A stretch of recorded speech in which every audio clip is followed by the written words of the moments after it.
Hablemos de democracia. Estos son los países cuyos gobiernos dicen ser democráticos. Estados Unidos, Francia, Reino Unido, Alemania, México, China, Turquía, Sudán, Rusia, Suecia, Sierra Leona, Australia, España, Polonia, Brasil, Surinam, Guyana, Venezuela. Joder. Todos somos democracias. Qué bien, ¿no? Vamos a intentarlo de otra manera. Esto es 1984, una novela de ciencia ficción de George Orwell. En ella, un gobierno elimina palabras para controlarnos. Imagina que eliminas del diccionario palabras como guerra, violencia, asesinar y cosas así, pero dejas paz. Cuando en un país no hay paz, ¿qué dirás? No puedes decir que hay guerra, esa palabra no existe. Acabaríamos diciendo que hay menos paz. Llamaríamos al problema con el nombre de la solución. Una auténtica locura. ¿Y si nos está pasando algo parecido? ¿Qué haces? Pues un vídeo como... ¿Un vídeo como el de Siria? Pues sí, bueno, os presento a mi padre. ¿Me puedo quedar a mirar? ¿Quieres que te ayude? Sí, venga. ¿Cuál dirías que es nuestra forma de gobierno? Pues la democracia. Vale, vivimos en democracia. ¿Por qué? Pues porque hay elecciones, ¿Elecciones? que es algo que nos costó mucho conseguir. Vale, las elecciones son una conquista ¿Del pueblo? Vale, del pueblo. ¿Y a quiénes elegimos? Hombre, a los políticos más preparados. Vale, o sea que los políticos son gente preparada. Sí, y si no te gusta lo que han hecho, les echas. El pueblo manda. Vale, o sea que el poder está en los ciudadanos. Sí. Bueno, a ver, aquí no puede mandar todo Cristo, si no sería una locura. No se puede dar el poder al pueblo porque sería una locura. Un poco contradicción, ¿no? Hombre, sí, pero para eso están los partidos. Vale, los partidos. Sí, si les votas habiendo leído el programa electoral. Vale, o sea que el programa electoral es muy importante. ¿Y te fías de que lo van a cumplir? Hombre, no mucho. Pero es que todo el mundo desconfía de los políticos. Sí, sí, apunta eso también. El famoso sufragio universal. Pero tan centrados en obtener el voto, la gente se había olvidado de una cosa. Rousseau había advertido algo sobre los representantes. Para que una ley sea ley, todos debemos participar en hacerla. Si no la hacemos todos y elegimos representantes para que la hagan, necesitamos mecanismos para que nos hagan caso. Por ejemplo, poder parar en todo momento una ley que no nos guste. Si no creamos esos mecanismos, no tenemos el poder y no hemos elegido representantes, sino jefes. Y se puso muy pesado con esto. Así que, de acuerdo con Rousseau, no, hoy el poder no está en los ciudadanos, está en los representantes. ¿Y cuál es el efecto de no tener mecanismos para que nos hagan caso? Pueden hacer lo que quieran. No importa lo mucho que desconfiemos de los políticos. La elección significa confianza total. Resulta difícil que todos conozcan personalmente al representante. Entonces aparecen los partidos de masas, que clasificaban a la gente por ideologías. No importa la persona, conoce sus ideas. Aquí nacen los programas electorales, paquetes de promesas que hacen los partidos. Sin embargo, acuérdate de cómo está hecho el sistema. Por mucha vivienda que te haya prometido, no hay mecanismos para que el representante que elegiste te haga caso. El único mecanismo es votar a otro, pero eso tampoco te da ninguna garantía. Entonces, ¿cómo de importantes son los programas? Nada, los programas electorales no tienen importancia. Ahora, de estos tres, vamos a quedarnos con este. ¿Es el mejor para gobernar? No, el mejor para gobernar era este, pero se pondría nervioso en los debates. El segundo mejor era este, pero es demasiado viejo y hay que ganar voto joven. Nos hemos quedado con este no porque sea el mejor para gobernar, sino porque es el mejor para ganar elecciones. Pero es un inútil. Así que, ¿son gente preparada los políticos? No, no es necesario estar preparado. Este es un video resumido de Why Democracy. Si lo buscan por ahí en YouTube lo van a encontrar más completo. Ahí yo lo corté y lo edité para quedarme con algunas cosas, para generar esta discusión, y eso en su momento a mí me gustó mucho y me sentí muy identificado con cosas que estaban viendo y que me enojaban. Pero es un poco marcar, y vieron que esto está hecho en España, pero también uno lo puede reconocer para Uruguay, hay como, creo que es bastante universal. Y yo, algo que quiero, antes de avanzar, quiero sacar el elefante de la habitación. No vengo a venderles el partido digital, no vengo a hacer política partidaria, porque capaz alguno va a pensar y viene desconfiando, este me va a hablar de política, ya pasaron las elecciones, falta tanto para que viene. No vengo a hablarles del partido digital. Obviamente, mucho lo aprendí de la campaña. Si alguno quiere hacer pregunta de eso, buenísimo, pero no es la idea. Sino justamente, hasta incluso planteo críticas muy válidas que nos hicieron en su momento y que son válidas a las preguntas que se abren, y creo que eso es lo saludable de esto. Superdemocracias, este concepto que está en el título de la charla, es un concepto que me lo arranqué a plantear hace un tiempo ya, porque creo que para estos problemas lo último que hay que hacer es recortar la democracia, sino hay que llevarlo a mucho más allá. Y por eso el concepto de super, porque estamos llegando a niveles en muchísimos otros ambientes, en educación, en entretenimiento, en comunicación, en tecnología, donde estamos llegando a velocidades y a poder hacer cosas súper inéditas de las que antes no podíamos hacer. Entonces, ¿por qué no podríamos llevar a nuevos niveles la democracia como nunca antes? Entonces, a partir de eso es el concepto de superdemocracias y a varias preguntas que me estuve planteando. Y además, es el título de un proyecto documental que está en transcurso, que en algún momento va a ver la luz, espero que sea este año, que surgió hace 2 años y pico, 3 años, un día cuando dije, bueno, me quiero ir de vacaciones, pero además quiero aprovechar las vacaciones para aprender de cosas interesantes, experiencias interesantes de la democracia, también para, incluso en su momento, hablarlo durante la campaña o no, pero también aprender porque me interesa el tema. Y me dije, cuando en enero toda la gente se iba para la playa, yo dije, no, quiero irme para Estonia y para Islandia, a pi de frío. Es justamente eso, a matarme de frío en enero, bien allá arriba al norte, porque en Islandia, en 2011, ellos dijeron, después de salir de una gran crisis económica donde cayeron los principales bancos, salió la gente a la calle, la gente igual, el 100% de su población son 300.000, pero igual, y cayeron los principales ejecutivos y dijeron, bueno, tenemos que hacer una nueva constitución.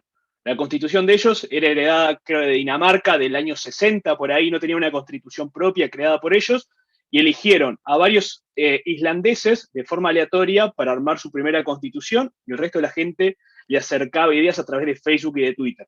Entonces digo, quiero irme a Islandia a conocer de este proceso, hablar con gente que participó de esto.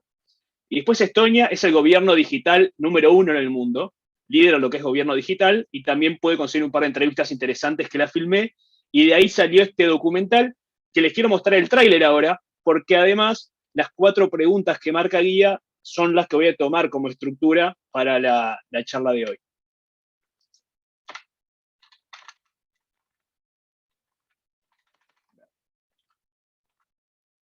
Yo me olvidé el orden que tenía las diapositivas, pero vamos con el trailer primero.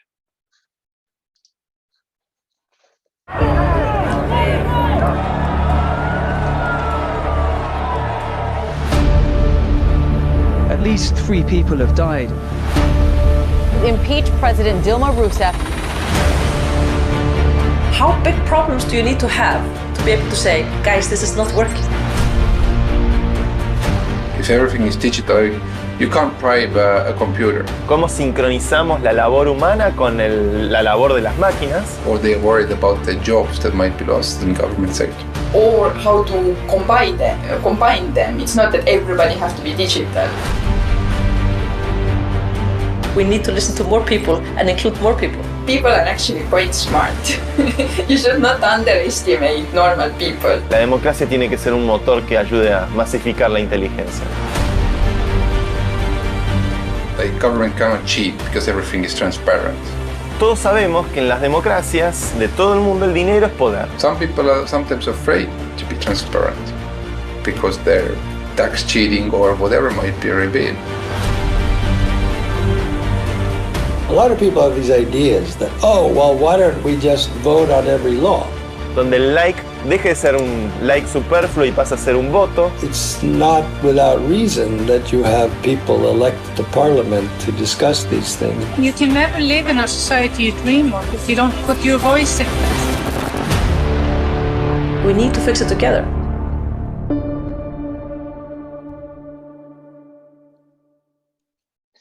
Bien, ese es un poco lo que les comentaba y las 4 preguntas que van a guiar la conversación de hoy.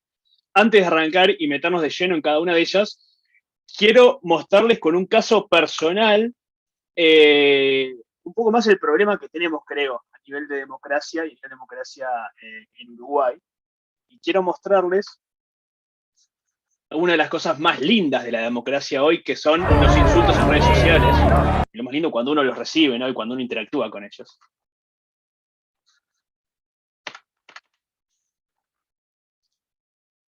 A ver, quiero ir para la diapositiva anterior.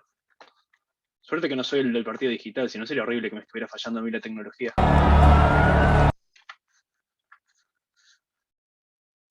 Espera, vamos.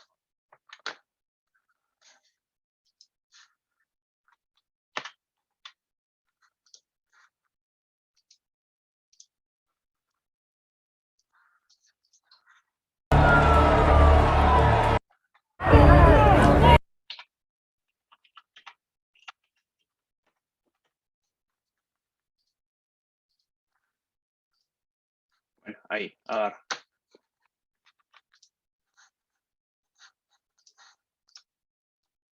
Ahora sí, disculpen la desprolijidad.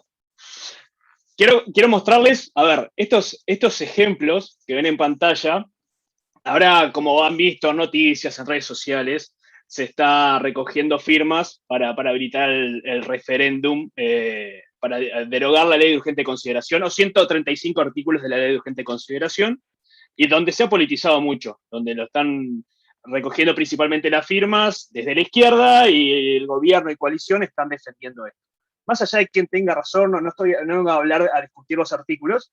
Hace 2 fines de semana dije, no, yo voy a firmar porque quiero que haya estas instancias de participación. Creo que a nadie le sorprendería que yo lo quisiera, porque es lo que siempre he estado defendiendo. Y me llegaron un par de comentarios como los que están en pantalla, que creo que de fondo muestran estas dudas y estas zonas grises y problemas que tenemos en nuestra democracia.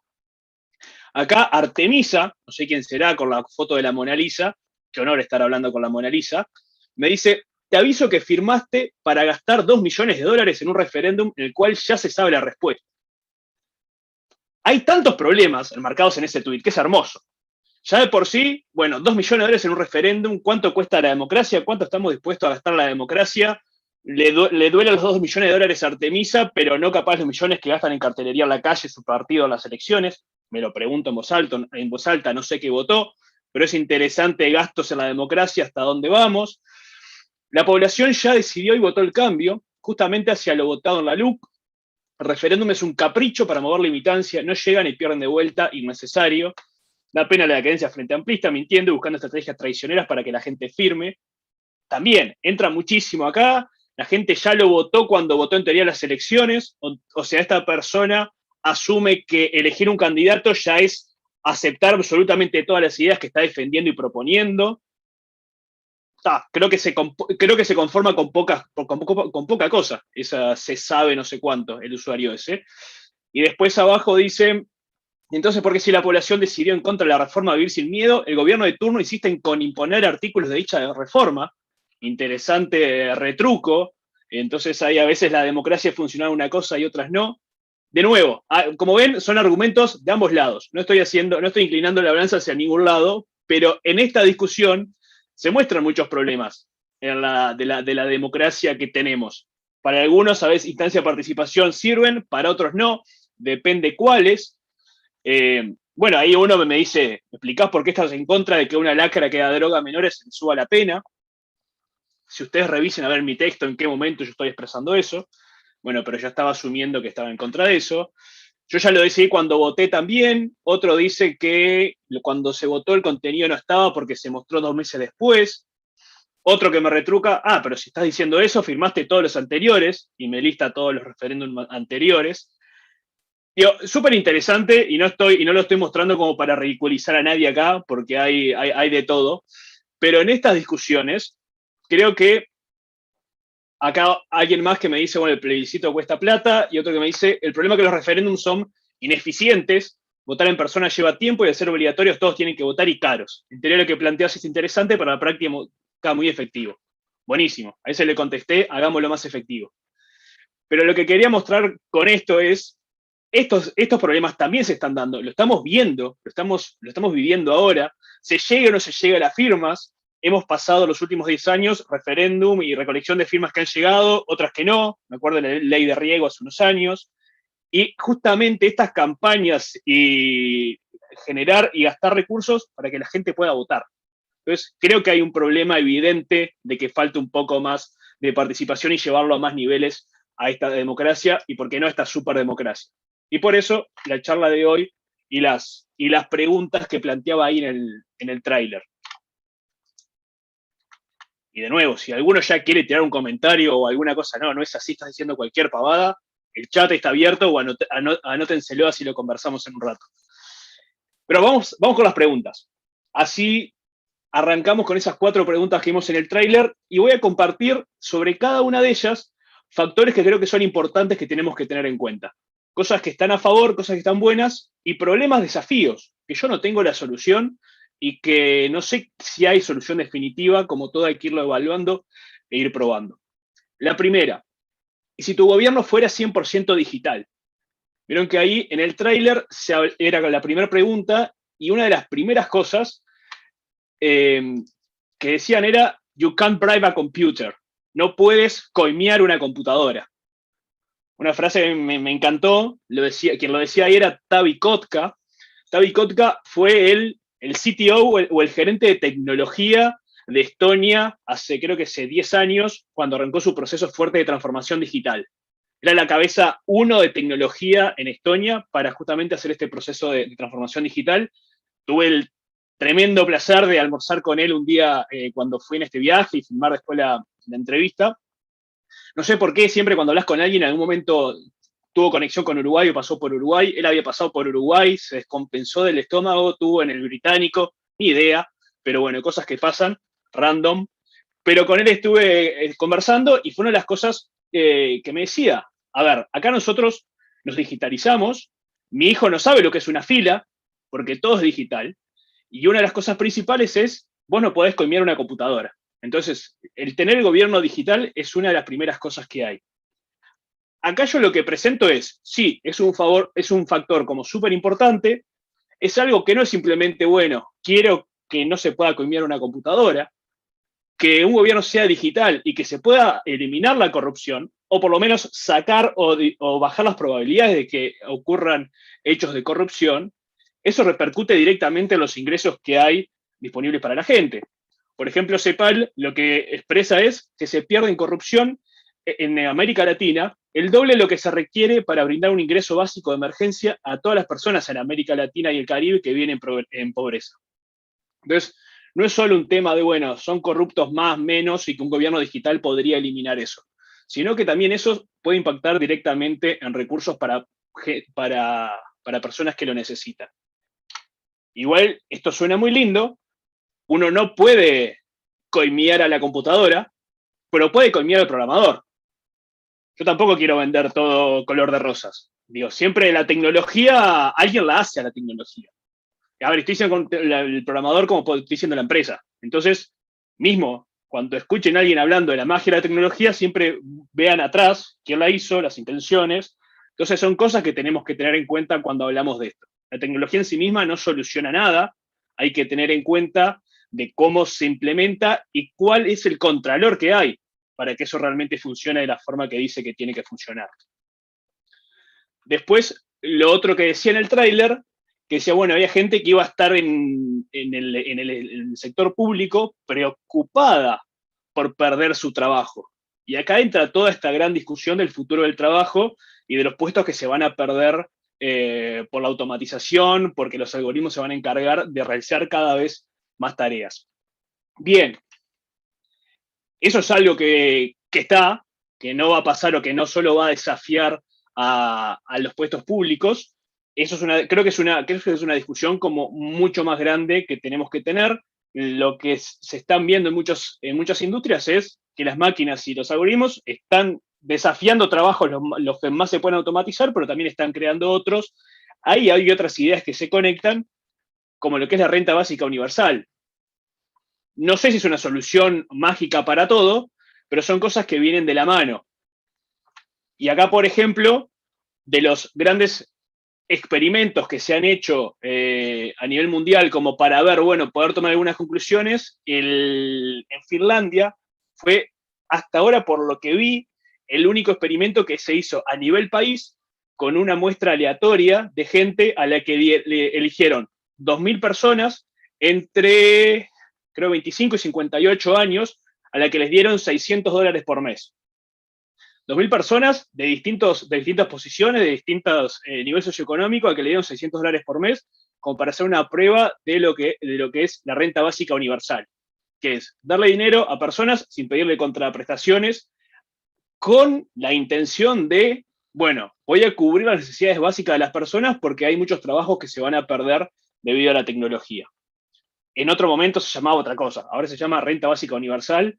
No es solo de izquierda que uno lo podría identificar con esto, sino hay grandes gurús de la tecnología, Jeff Bezos, Elon Musk, que también te dicen hay que hacer una renta básica universal por los trabajos que se van a desafiar por la tecnología. Esto lo conecto con los trabajos que se pueden perder en el gobierno si se digitaliza un 100%. Estuve viendo cuáles son, más allá del discurso, hay muchos que te dicen hay que hacerlo, otros que dicen no podemos pagarlo, eso es otra discusión, depende también de los países, pero quiero mostrar como capaz de datos duros para compartir sobre esto. En Finlandia se hizo este experimento con 2.000 personas, el año pasado, en 2020, se revelaron los resultados de este experimento. A 2.000 personas aleatorias le dieron $600 y lo que encontraron era que aumentaba su nivel de felicidad, de satisfacción, disminuía su estrés, pero también lo que pretendían era que pudieran estar trabajando, que no bajara, pero que también que pudieran seguir trabajando y en todo caso que pudieran encontrar el tiempo para trabajar de lo que les gustaba, para desarrollar su emprendimiento, para lo que sea, pues no tenían esa urgencia de llegar a fin de mes o de cubrir las necesidades básicas, y eso no sucedió. No hubo casi impacto en que tuvieran más probabilidad de conseguir trabajo, de comenzar a trabajar a lo que les gustaba. Entonces, es un tema de discusión. Hay otros economistas que dijeron que ese estudio estaba mal planteado y mal medido, es para seguirlo, pero ustedes dirán, ¿qué tiene que ver la renta básica universal? Que incluso se ha escuchado a los políticos aquí en Uruguay, con la digitalización del gobierno. Son todos temas que tocan, porque si vamos a un gobierno 100% digital, hay tareas que no van a ser necesarias, que se hagan de forma manual, hay que ver cómo se cubre eso o no, pero es una discusión que va a estar.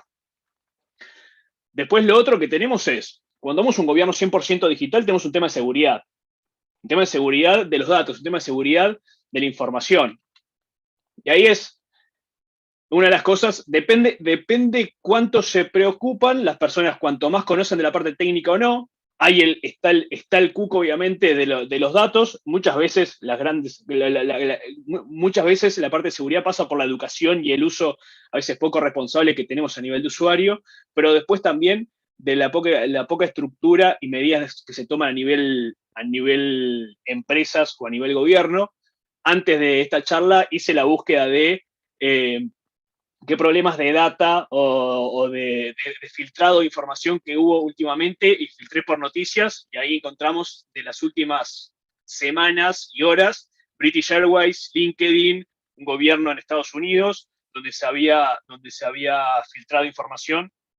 Es un tema de todos los días, es algo donde hay que trabajar muchísimo, porque esto además viene por un lado la parte de seguridad y por otro lado la parte de responsabilidad, que es, tenemos que tener las últimas medidas necesarias a nivel de seguridad para proteger la información de las personas, y esto es un trabajo constante, es como la seguridad en la calle, a nivel ciudadano, hay que buscar y tomar las mejores medidas, y es un trabajo constante, nunca hay una solución final para lo que es ciberseguridad. Pero después también tenemos que tener responsabilidad de los datos, y acá falta muchísimo, y acá también voy a mostrar dos ejemplos a nivel nacional, que a mí me parecen patéticos y realmente de tercer mundo, cuando no queremos ser de primer mundo a nivel Uruguay, a nivel digital, me parecen realmente de tercer mundo, lo que ha pasado con el manejo de datos desde el gobierno, y que son ejemplos de lo que no hay que hacer. Primero esto, que está fresquito, que capaz lo han visto en las noticias, de que ahora desde el Ministerio del Interior van a acceder a la dirección de los cultivadores de marihuana que se habían registrado en el IRCA.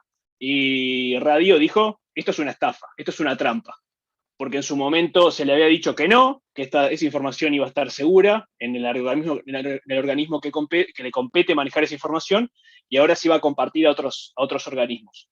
Que cambie las reglas de juego sobre la marcha, sobre el manejo de la información, es algo que no genera confianza. Para que haya un gobierno 100% digital, se tiene que generar confianza para que la ciudadanía brinde sus datos, si no de nada sirve. Entonces, eso es algo importante. Y para que no se me enoje la gente tal vez más afín al gobierno actual, también tengo un ejemplo del gobierno anterior, donde un colono increpó al expresidente Tabaré Vázquez a la salida de un encuentro del Ministerio de Ganadería, y horas después el Instituto Nacional de Colonización estaba publicando que ese colono tenía deudas. Entonces fue una forma de usar la data personal de forma un poco bastante patotera, que tampoco da confianza para que la gente maneje su información y le dé acceso al gobierno y se pueda ir a ese gobierno 100% digital. Por eso muestro ambos casos de distintos gobiernos, de distinto color, de un manejo responsable de la información, que es algo que tiene que ser clave, la responsabilidad del manejo de la información, para poder siquiera plantearnos un gobierno digital. Y un concepto que se está manejando últimamente, no tanto a nivel gobierno, sino a nivel de las grandes empresas de tecnología que están manejando mucha información, que es el capitalismo de vigilancia, que es todas estas empresas que están teniendo muchísima información nuestra y que el tener cada vez más información le es cada vez más rentable, y que ahora hay hasta momentos donde uno se puede incluso hasta llegar a pensar que está renunciando a la libre elección o al libre albedrío. Si uno dice, bueno, todas mis decisiones están siendo condicionadas por los algoritmos. Y yo no quiero irme hasta demasiado filosófico acá porque no nos daría la hora. Pero pensemos 5 segundos. ¿Qué decisiones de compra no fueron influenciadas por un algoritmo? ¿Qué decisiones, de lo último que compraron, qué están seguros que no fue influenciado por un algoritmo? Los pocos que estoy viendo en cámara están todos dudando y hasta con un poquito de cara de miedo. Pero, a ver, yo en lo personal, no. Hace 2 días, adopté un gato, arranqué a seguir obviamente cuentas de gatos y las cuentas de adopté gatos, y me arrancó a aparecer juguetitos para ellos, y le compré 2. Hoy me llegó una pelotita con un sonajerito y una cosita que tiene que dar vuelta. Y listo, ya está. Y ya fui un gatito que fue hasta donde me decían los algoritmos, para comprar lo que me dieron. Y como eso, muchísimos casos más. Entonces, acá hay un tema que también, eso es información que estamos dando. ¿Qué pasa si esa información, preferencias, o qué nos gusta, qué no, hábitos, se le da al gobierno? ¿Uno confía más en Amazon que en el gobierno? ¿Uno confía más en Facebook que en el gobierno? ¿O qué tendría que pasar para que un gobierno ganara más confianza? Esas son las preguntas, creo, que tenemos que preguntarnos. Y vieron que acá no estamos hablando de democracia en sí, sino de gobierno, que no es lo mismo que democracia. Es parte importante, porque es lo que da el marco, la estructura para que pueda pasar esa democracia. Es uno de los poderes, el poder ejecutivo.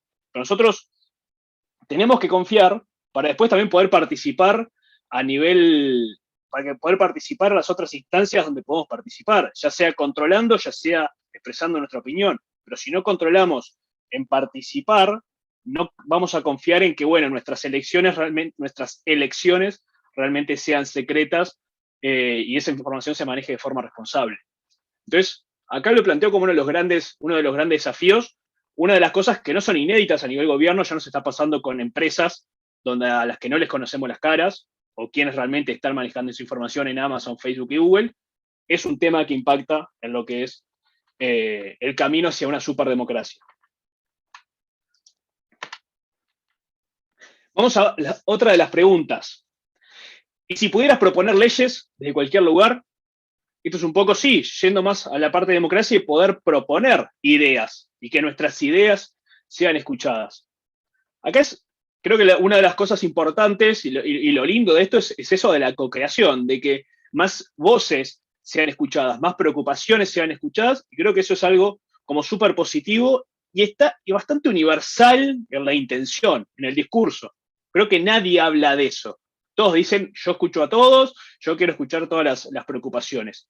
Y tenemos que ir hacia ahí, y además esto es un tema cada vez más importante, porque a medida que va avanzando la tecnología, Esto lo decía Yuval Noah Harari, a pesar que se ha puesto bastante de moda, este historiador israelí, se recontra recomiendo sus libros, en especial Homo Deus, en el cual él habla de que debido al avance tan vertiginoso de la tecnología, hay una posibilidad de que se cree una clase inútil. Así lo llama, tan chocante y tan provocador, pero lo que habla es de personas que tal vez no tengan la velocidad de reacción y las herramientas y el conocimiento para adaptarse y readaptar su trabajo. Para readaptar su trabajo y poder seguir siendo relevante y generando valor en el futuro. Esto lo que va a generar es cada vez una mayor desigualdad, donde la gente que sí lo puede hacer va a estar más preparada, va a generar más ingresos y va a tener su lugar a la mesa de decisión que aquellos que no. Y si esto sigue así, y si las personas que están votando y acercando sus ideas son las que pueden hacerlo, van a estar legislando para ellas mismas, no para las que se están quedando atrás. Seguramente muchas sí, pero uno a veces lo primero que pide es lo que les pasa a uno, lo primero que pide es lo que le preocupa a uno porque es lo que tiene más evidente. A veces a todos nos cuesta un poco salir de la burbuja y ver lo que están precisando las personas que más precisan. Entonces, si esto se sigue trasladando y si no se le da participación a todos, esta desigualdad puede crecer. Entonces, creo que es una de las cosas importantes de por qué se debe generar más participación. Y generar más participación no es simplemente decir, bueno, vengan y todos pueden votar. Porque si no, también lo que va a pasar es, bueno, va a votar la gente que tiene tiempo. ¿Y quién es la gente que tiene tiempo?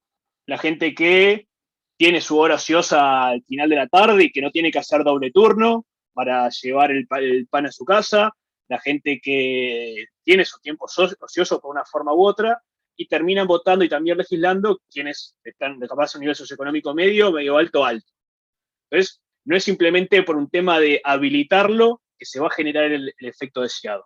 Entonces, este es un tema súper importante, para no hablar de forma liviana de la participación, sino lograr que realmente de forma proactiva ir a buscar a todas las voces que están dentro de nuestra sociedad.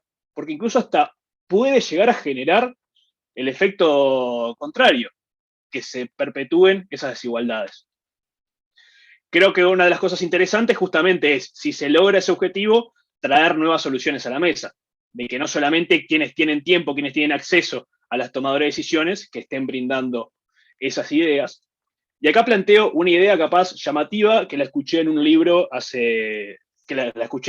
mirá los libros hablando, que la leí en un libro hace 2 años más o menos, que lo tengo por acá, se los recomiendo, Contra las elecciones, creo que está en español, pero si no les paso pero si está, lo tengo en diapositiva, mirá.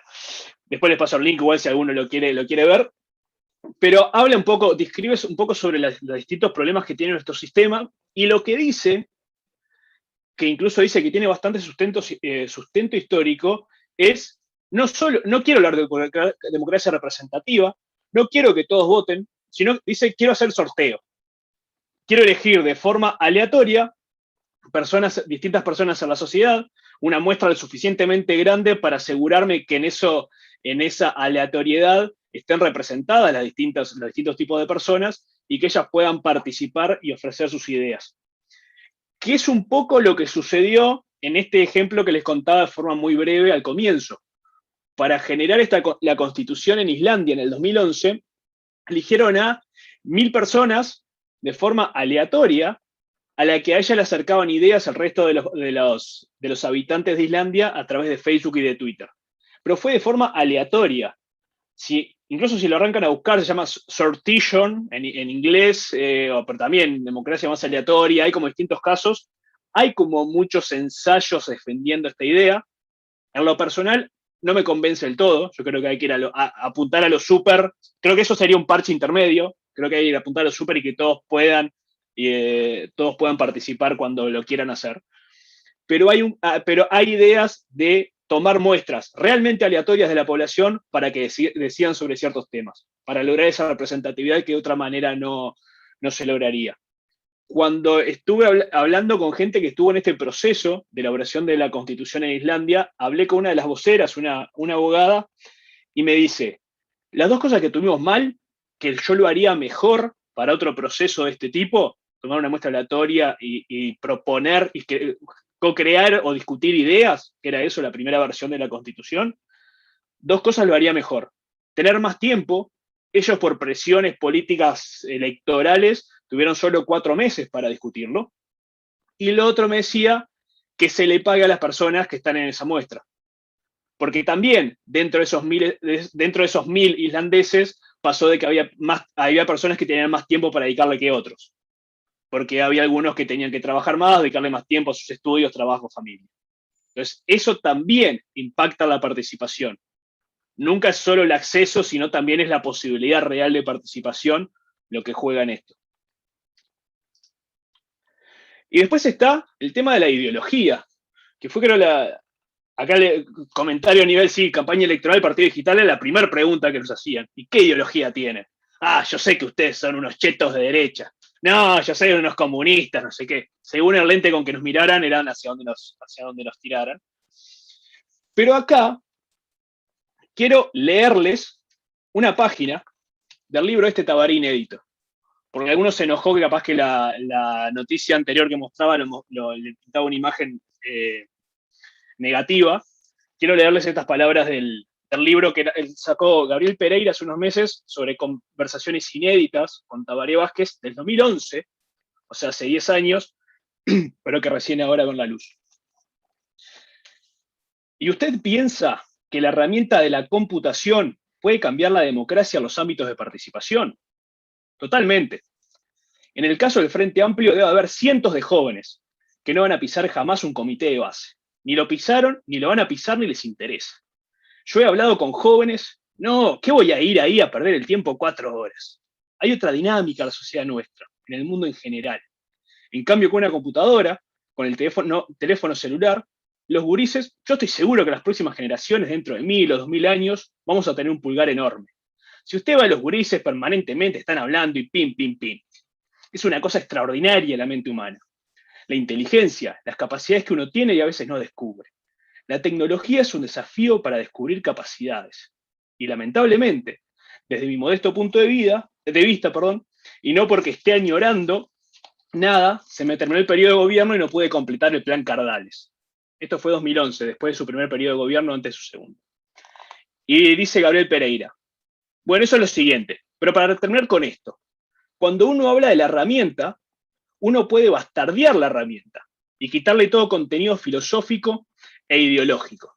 Pero, por ejemplo, cuando uno piensa en un partido político, que puede ser el Frente Amplio o cualquiera, y habla de una actualización ideológica, ¿también piensa que entran estos mecanismos de participación? Tienen que ver. Y Vázquez contesta, tienen que ver, son sustanciales. Y sobre todo cuando uno piensa en profundizar, ensanchar, alargar, ahondar en la democracia. Y Gabriel Pereira le dice, usted no se imagina el ejercicio de la política de aquí en adelante sin un buen uso de este tipo de herramientas. Y Vázquez contesta, absolutamente, no como persona, como institución política, como organización política. Claro que tiene que utilizarse esto y no con frivolidad, no para decir me saco una foto, no, para trabajar con la gente, para aprender con la gente.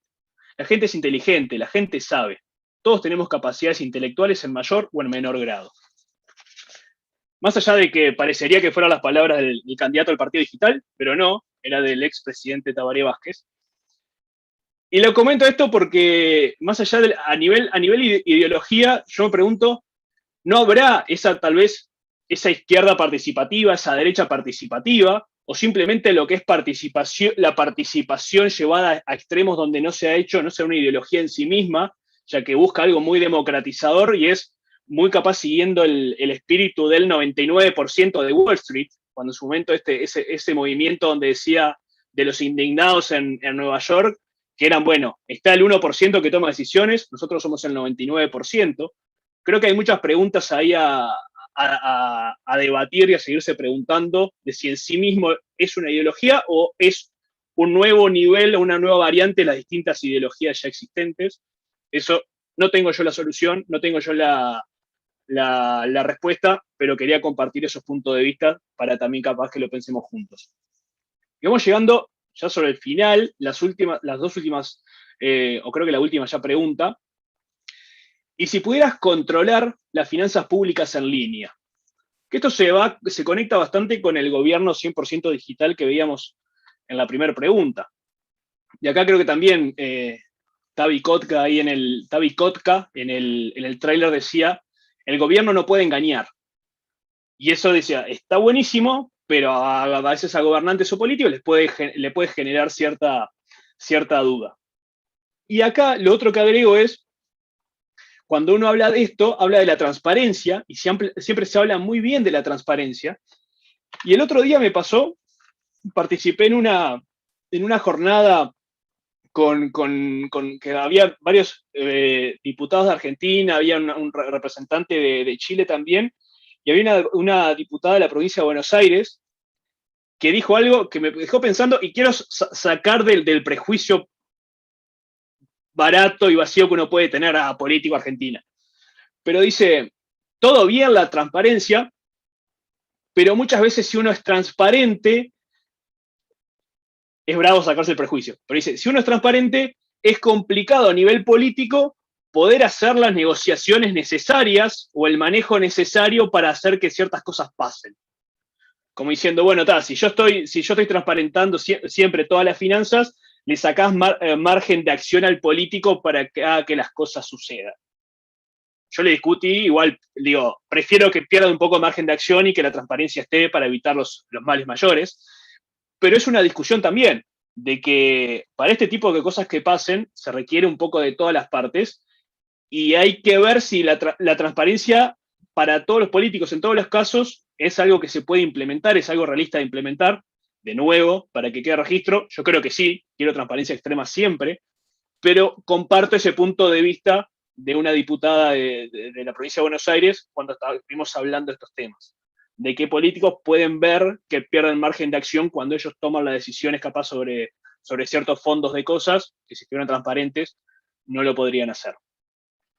Pero justamente lo que se hace es bajar la corrupción, crearse la transparencia. Ella incluso, algo que pasó interesante, ella decía, a mí me encantaría que la ley de financiamiento de partidos políticos aquí en Buenos Aires me permitiera hacer, en su momento yo le contaba el caso del Partido Digital de publicar todas las finanzas online. Yo le digo, pero hacelo, ¿por qué vas a esperar por la ley? Me dice, sí, está buenísimo empujar con ejemplo la ley, pero ellos, por ejemplo, ni siquiera por ley no pueden tener una cuenta propia de su partido. No sé, ahí me perdí y me lo dejé como deber para analizar. Pero ahí era, bueno, estaba la excusa el tema regulatorio, el tema de regulatorio ahí en Buenos Aires. Pero lo que digo es, lo que comparto como es un punto de vista también del otro lado de la campana de por qué puede incomodar esta parte de la transparencia, pero sin dudas, esta tercera pregunta es, ¿y si las finanzas públicas fueran 100% transparentes? Justamente para bajar la corrupción y que todas las personas puedan controlarlo. Y la última pregunta, ya para ir cerrando, ¿y si pudieras votar leyes desde tu casa? La cuarta pregunta que marcarían estas superdemocracias. Y acá un concepto importante, y por eso está como último. El votar no es igual a democracia. Que haya elecciones no es igual a que haya democracia. Eso también pues a veces se habla de eso y se escucha eso no, pero hay elecciones. Ok, listo. Pero después esa participación realmente, ¿qué es lo que impacta? ¿Qué es lo que está generando? Entonces, solamente que la gente pueda votar de forma digital desde su casa no quiere decir que esté aumentando la participación, si no aseguramos muchos de los puntos que vimos antes. Incluso, acá está esta imagen que me parecía como muy gráfica, de que podés estar votando, ya sea físico o digital, y que alguien te esté diciendo, bueno, qué votar o presionando de alguna u otra manera. Yo creo que lo que permite también la parte digital es que uno, depende de cómo está armada esa participación de poder votar cada uno en su casa, que uno pueda votar o incluso después cambiar el voto cuando no se siente presionado. Entonces ahí hay un punto a favor frente a votar con presión capaz en el punto de vista analógico, que es solo una vez, pero son cosas a considerar. Y acá los desafíos que tenemos de esa votación, creo que está el tema de la volatilidad que se da hoy en este mundo. Incluso uno enseguida piensa en las redes sociales y los extremos que se dan ahí, que cómo el algoritmo a veces lleva a los extremismos. Ahí es algo que tenemos que seguir, creo que, educando. Creo que en los lugares donde se vota tiene que ser un lugar seguro, donde no se dejen entrar o se puedan controlar esos extremismos, pero con reglas de juego muy, muy claras, donde haya los controladores necesarios, pero creo que hay que armar lugares seguros digitales para este debate y para esta votación, y justamente para también protegernos de la desinformación que se esté dando y que haya ese fact-checking. Creo que tiene que ser necesario, siempre de forma muy transparente, para evitar la parcialidad. Y la última idea loca que tiro antes de cerrar es, si estamos hablando de superdemocracias y cada uno puede votar desde su casa, la pregunta es, ¿dónde ponemos las fronteras? Hay muchas personas, o también hay varios casos de gente que está hablando del futuro de la democracia, es, ok, pero entonces yo puedo votar solo acá en Uruguay, pero si en Argentina están decidiendo poner una planta sobre el río Uruguay del otro lado, yo no puedo votar. O si alguien está decidiendo, si Bolsonaro está decidiendo hacer pelota al Amazonas, ¿el resto de la gente no puede votar cuando son temas que saben que impacta a nivel mundial? Esto ya entra al terreno de lo poco realista, porque lo veo complicadísimo que se pueda hacer algo de esto, pero son preguntas creo que vale también la pena cuestionarse hoy, de si la democracia como democracia sirve dentro solamente delimitado de las fronteras, o hay temas globales donde podríamos plantearnos, ¿por qué no una superdemocracia global para discutir temas que impactan a nivel mundial? Es otra de las cosas que creo que lo quiero dejar como pregunta. Estas son las 4 preguntas que le decía a nivel democracia, superdemocracia. Si tu gobierno fuera 100% digital, y si pudieras proponer leyes de cualquier lugar, y si pudieras controlar las finanzas públicas en línea, y si pudieras votar leyes desde tu casa, con todos los beneficios y desafíos y cosas que tenemos que seguir preguntándonos y cuestionando. Pero sin duda, y siguiendo un poco esta frase, creo que los problemas de la democracia se arreglan con más y más democracia, y hoy tenemos las herramientas, creo, para llevarlo a ese nivel de superdemocracia. Así que por ahí las preguntas e ideas que tenía hoy. Me gustaría, no sé si escucharlos, o preguntas o comentarios, o insultos también, mientras eviten las malas palabras, que esto se está grabando, pero vengan todos.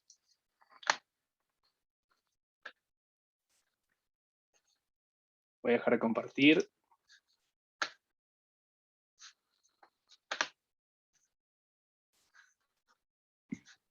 Bueno, muchas gracias, Justin, y a todos también los que nos están acompañando en esta charla. Pueden escribir alguna pregunta en el chat. Ahí Pilar Varela está levantando la mano. Buenas. Justin, muchas gracias. Me pareció muy interesante todo lo que planteás. Yo, mientras ibas hablando, me iban surgiendo muchas preguntas que claramente no las voy a poder hacer todas acá, porque si no el resto de los participantes me van a terminar echando del Zoom. Pero hay una pregunta que te quería hacer, y es, vos hablas del concepto de superdemocracia, y yo quiero entender qué es lo que vos entendés por superdemocracia, porque creo que es algo también importante definir. O sea, que una superdemocracia es mejor que una democracia. ¿Qué es lo malo de una democracia? Dentro de las democracias hay distintos tipos de democracia. Vos bien dijiste, no vale solo con votar, hay un montón de cosas que hacen a las distintas democracias que tenemos en los distintos países. Entonces me parece, primero, importante, me gustaría saber vos qué entendés por eso. Y después otra cosa que te quería plantear es, dentro de las cosas que dijiste, obviamente yo me considero una persona muy idealista, y por supuesto con los años el idealismo a veces se va diluyendo un poco, pero por suerte sigue, porque siento que el idealismo al fin de cuentas es como un impulso para querer hacer cosas mejor, ¿no? Porque si no tenemos un ideal es como que quizás nos quedamos en un molde, ¿no? Entonces yo siento que muchas de las cosas que planteaste a mí me resonaban mucho y me parecieron muy interesantes. Algunas me parecieron un tanto inalcanzables, pero no por eso uno tiene que dejar de aspirar a querer conseguirlas. Sí, me pasó que mientras te iba escuchando, en algunos casos sentía que habían cosas que ya se podrían quizás ir haciendo, y otras que yo veía amenazas quizás las veo desde un lugar de mi falta también de conocimiento, con muchas herramientas que tienen que ver con la digitalización. Pero, por ejemplo, viste últimamente, escuchando lo que pasó en Estados Unidos, en las elecciones pasadas con Donald Trump, y bueno, y todo el cuestionamiento que hubo con si hubo o no manipulación de Rusia o no hubo. Entonces hay algo que yo también veo desde mi lugar, lo veo de ciudadana que tiene herramientas básicas de esto, decir, che, pucha, y más allá de que se pueda, además de corromper al programador, como decías vos, o a las empresas, no puede también haber un tema bueno, si quizás educamos, vos decías, si quizás educamos, son menos factibles de ser corrompidos, pero quizás es una amenaza inminente que todo el tiempo tenemos y que puede llegar a ser más complicado ir por ese camino que seguir por el camino que tenemos en la actualidad. Entonces, un poquito ahí de todo, te dije, perdóname la ensalada, pero nada, quería primero arrancar por lo de superdemocracias y después ese tema. Y otra cosa más, y ya te dejo, es, vos decías también algo que me pareció crucial, que va vinculado también a la charla anterior de Julián Canarek, que fue respecto a la desigualdad que se puede llegar a generar con esto, ¿no? Y me parece que obviamente todos los caminos siempre conducen a la educación, se trate del tema que se trate, y en este caso también a la conectividad, ¿no? Que se tengan en un país. Pero poner que vos tengas en un mundo ideal muchísima educación, que todo el mundo maneje la herramienta, que tengas conectividad en todos los pueblos y en todos los lares y en todos los rincones, pero puede haber un factor que capaz que no estamos considerando, que es que hay personas que quizás no tengan interés en participar. Y por algo, ahí vamos ya al comienzo de todo, que es el contrato social que se hace entre los ciudadanos y los representantes, ¿no? Entonces, ¿qué pasa en ese caso? Quizás terminan participando solamente las personas que quieren participar y no todos, más allá de que tengan la posibilidad de hacerlo. Y me callo. Gracias. No, tal, gracias a vos. No, tremendo, sí. A ver, todas las preguntas creo que recontra ameritan, y por eso realmente lo decía al comienzo, creo que esto se sigue construyendo y conversando. Arranco en orden, por el tema de superdemocracias. Creo que no hay una solución rígida para todo. Yo creo que lo primero es que cuando alguien quiere participar, tiene un problema para hacerse escuchar y proponer, que tenga la posibilidad de hacerlo y que sabés que eso tuvo un impacto. Por lo menos que fue considerado por quien que tiene que ejecutarlo. Creo que eso a grandes rasgos. Se adaptará según la estructura que haya. Pero yo creo que si se está discutiendo un tema y alguien tiene una idea súper interesante del living de su casa, lo puede hacer. Creo que ahí el cómo, bueno, hay muchas cosas y depende del sistema y la digitalización que haya en ese país, en esa población, lo que sea. Pero eso para mí es ese nivel de superdemocracia.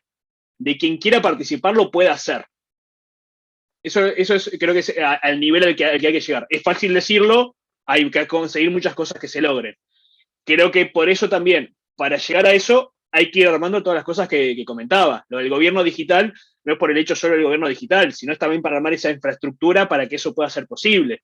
Y después, el votar y hacer llegar una idea no es solo hacerlo llegar, sino incluso hacerle seguimiento o controlar que se ejecute como se dijo que se iba a ejecutar. Entonces también ahí tenés que confiar de la información que se está dando para después vos estar participando de forma digital e ir controlándolo. Como que son varias partes, por eso eran todas las preguntas. Pero a nivel esquema es, si tengo algo para aportar y quiero aportar, tener la posibilidad de hacerlo y que realmente impacte y no quede en una encuesta de Twitter. Creo que ese es el ejemplo y hacia dónde llegar. Después, sobre el tema, sí, seguridad, lo que sea, injerencia de Rusia en las elecciones, que es un trabajo constante. Sí, a ver, sin duda es un trabajo constante, digo, no hay una solución mágica, te estaría mintiendo si te digo, no, toda la parte digital es 100% seguro y olvídate. Hay soluciones que prometen, viste, está todo lo que es blockchain y dice, bueno, que es súper seguro. Está esa promesa, y me encanta la idea blockchain como tecnología y como lo que dice a nivel político en sí mismo. Lo que me pasa es, hoy todavía no hay algo accesible para que lo use mi madre o para que lo use mi padre. Entonces, de nada te sirve la tecnología más segura del mundo si nadie la usa. Hoy en la mayoría de las plataformas de blockchain aplicado a lo que es gobernanza, tenés que bajarte una billetera, tenés que tener tu token, muchísimas cosas que el común de la gente no lo hace, y es complicado. Y hay una brecha grande ahí de accesibilidad. Y no es un tema y por eso, no es un tema de habilitar la participación, sino hacer las medidas necesarias para que la gente participe. Entonces, pero a ver, creo que se pueden generar las medidas necesarias. Lo bueno de esto, y para mí es la clave, es cuanto se aumenta la cantidad de participantes, se baja la barrera de participación, se aumenta la cantidad de participantes, es más difícil corromper a los tomadores de decisiones, porque son cada vez más. Imagínate si lo que es a nivel de números, a nivel Uruguay, eso ya es una defensa natural súper importante.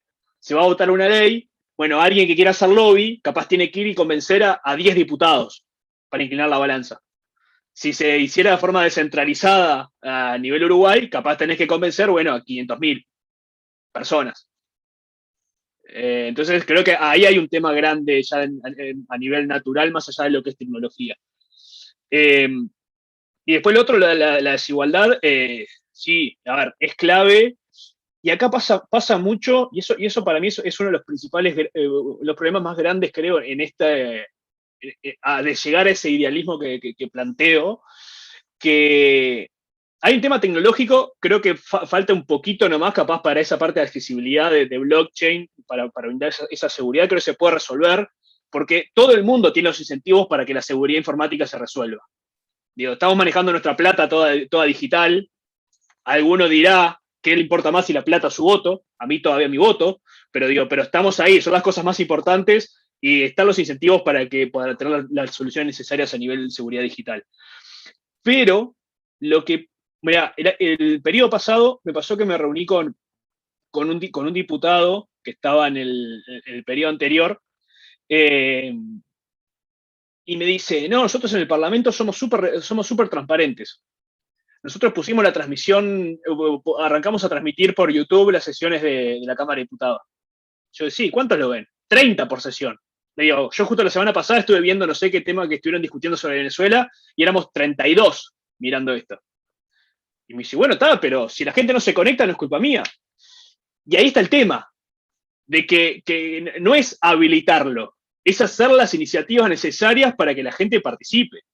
Y esa es la clave, creo, para lograr esto. No es simplemente habilitar la tecnología a hacerlo, sino incentivar para que la gente participe.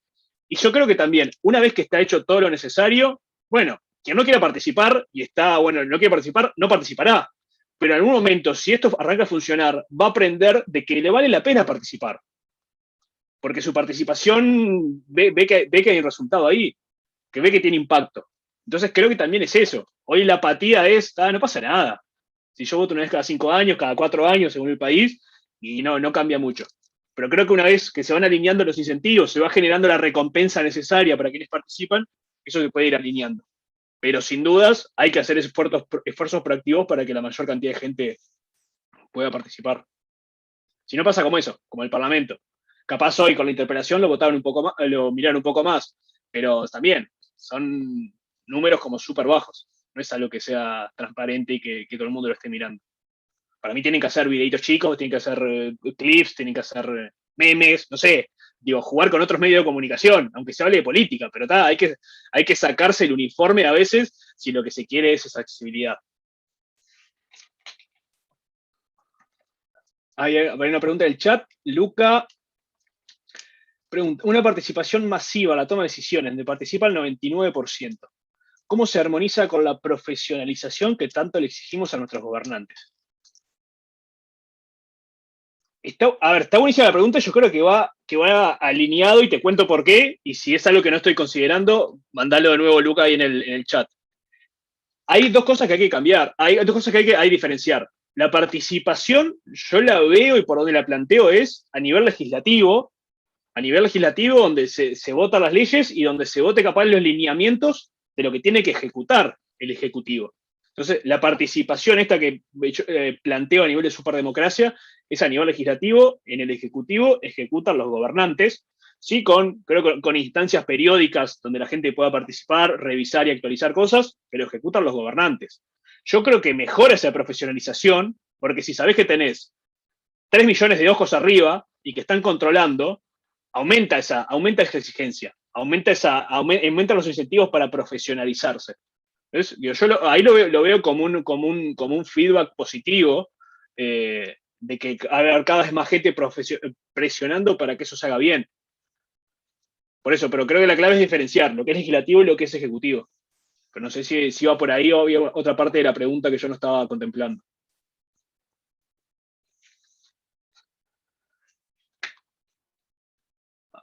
No sé, Luca, o si hay alguna otra pregunta, comentario.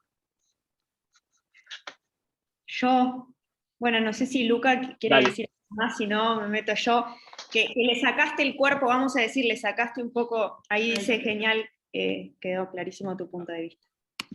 Que le sacaste el cuerpo ahí a la filosofía en un momento que dijiste, bueno, no voy a decir, y bueno, acá ya todos me conocen, ya saben que yo voy a tratar de llevar para ahí.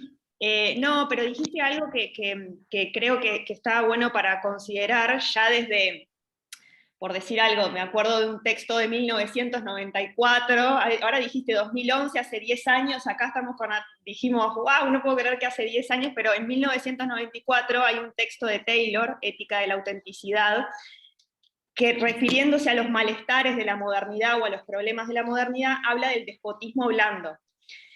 Y habla de esa misma idea, ¿no? De la sutileza que significa, no necesitamos estar en una dictadura o en un régimen de opresión como los que vimos en el pasado o en la historia, para así que con esa entrega de la participación o con ese ceder, decía Taylor, cediendo nuestra participación política a los gobernantes, se genera como ese, le llamaba despotismo blando, que era como la sutileza, ¿no? Porque no era una cosa del terror, pero sí el hombre libremente estaba como entregando ahí.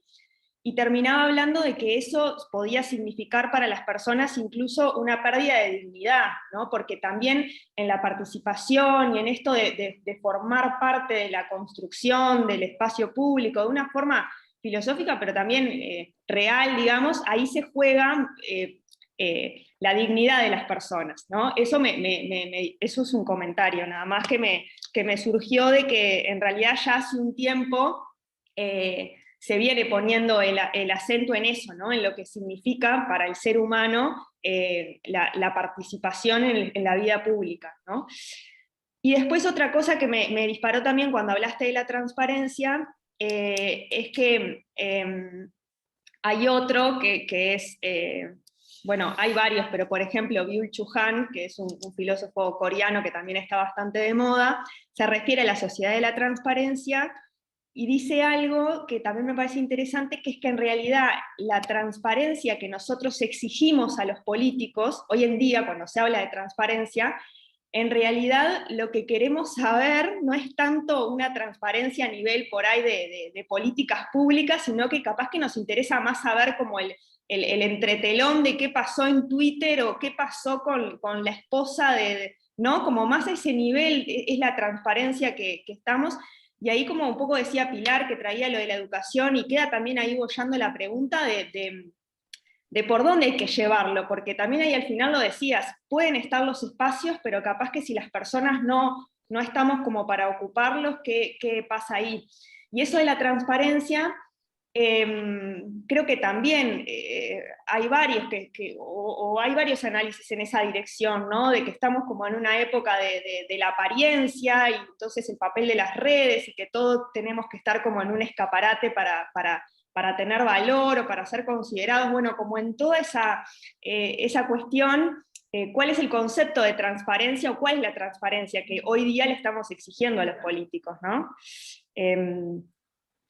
Claro, pero para mí justamente está buenísimo, y me anoté para buscar eso lo que planteabas, además los comentarios. A nivel transparencia, es cierto, a ver, creo que se banaliza mucho y se habla, bueno, en la transparencia, pero yo no se la exijo a los políticos, yo se la exijo al sistema, al gobierno. Creo que ahí está la diferencia. Y creo que es súper saludable plantear dónde están los límites. Porque, por ejemplo, había, creo que en su momento, y mismo dentro del partido, alguien me había dicho, tenemos que plantear una ley de lobby. Que decir, bueno, que todos los políticos tengan que declarar con quién se reunieron. Ya de por sí bastante impracticable, pero querían decir, bueno, si vota de acuerdo a tal empresa o a tal rubro, que la gente tenga como información de que tuvo reuniones con esa persona, o con esa empresa, o con un representante de ese rubro. A nivel conceptual me parece buenísimo, creo que es bastante impracticable, porque además, ¿qué es una reunión? Puede ser una reunión, tomar un café o mando un WhatsApp y también, digo, entonces creo que ya de por sí creo que es impracticable. Pero ¿qué pasa si una reunión que por 2 meses tenía que no salir a la luz era necesaria para destrabar un tema súper importante, que era parte de esa negociación? No lo sé, hay como siempre ahí en esa parte de esa transparencia hay como muchos grises. Casos donde a la larga está bien, a la larga no. No lo sé. Por eso yo lo que defiendo y lo que planteo acá es transparencia extrema a nivel sistema, a nivel gobierno, por eso a nivel finanzas, las gestiones que se hicieron, a nivel licitaciones, se aprobó esto, ¿por qué? Y esto fue lo que se presentaron. Digo, todo ese tema a nivel gobierno, a nivel sistema. Después, a nivel representantes, ahí tenemos que discutirlo. No tengo claro dónde va la línea. Pero por lo menos a nivel gobierno, creo que a nivel finanzas y a nivel decisiones grandes que tienen impacto económico, por ejemplo, decidir a qué empresa una licitación, bueno, que quede muy claro eso también. ¿Por qué y por qué quedaron fuera las que no quedaron? Eso que creo que serían 2 casos donde creo que siempre está bueno que sea transparente. Después los otros, bueno, hay que definir dónde va esa línea. Pero ahí creo que también es interesante ir a esos extremos y uno arranca a pensar, bueno, yo quiero, por ejemplo, la ley de lobby. ¿Cuáles son las reuniones profesionales y cuáles son las reuniones personales? Tengo que decir cuando salgo a tomar una cerveza con alguien, digo, hay cosas donde vas a los extremos y ves que quedan absurdas, entonces esos son los que creo que hay que ir discutiendo. Pero para el tema finanzas y licitaciones, contrato con el Estado, creo que no quedan discusiones de que tiene que ser lo más transparente, digo, mucho más de lo que es hoy incluso. Bien, bueno, muchas gracias, Justin. Seguro la vamos a poder seguir, ojalá que presencial, pronto, con un cafecito, en algún after acá en Sinergia. Esperamos tenerte pronto. Gracias a todos los que se sumaron, y el próximo lunes vamos a seguir con Ideas para Degustar con Jimena de X a la N, hablando de organizaciones en su máximo potencial, a ver qué nos trae. Y bueno, muchas gracias. Que sigan todos bien. Gracias. Chau, chau. Muchas gracias. Gracias, Justin, dice Bruno Pedreira. Nos vemos. Vamos arriba. Bueno, nos seguimos en redes los que quieran también. Dale, vamos para el Twitter, vamos todos para el Twitter. Hay que hacer otra más, hay que hacer